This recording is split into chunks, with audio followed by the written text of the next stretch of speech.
الفيديو لمتصدر السوشيال ميديا الساعات اللي فاتت كان بعنوان فيديو البلوجر حبيبة رضا المسرب، وده بعد ما انتشرت أنباء قوية على تيك توك وأكس وإنستجرام بتتكلم عن وجود مقطع منسوب ليها. وده خلى حالة جدل كبيرة تحصل، خصوصاً إن حبيبة رضا من البلوجرز اللي عندهم متابعين بالملايين، والناس بدأت تسأل هل الفيديو حقيقي ولا مفبرك؟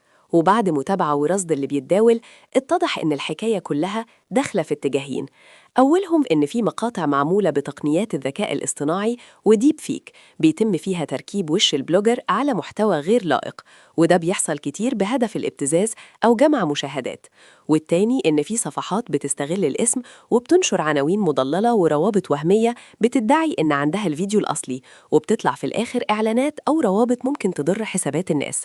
وفي وسط كل ده حبيبة رضا نفسها علقت بشكل غير مباشر ونزلت ستوري على انستجرام بتعيش حياتها بشكل طبيعي، وكتير من المتابعين شافوا إن ده تجاهل ذكي للشائعات. وفي نفس الوقت خبراء قانون حذروا إن النوع ده من القضايا لازم يتاخد بجدية، ونصحوا بتقديم بلاغ رسمي لمباحث الإنترنت ضد أي شخص شارك في فبركة أو نشر محتوى مسيء أو تشهير وانتهاء خصوصية.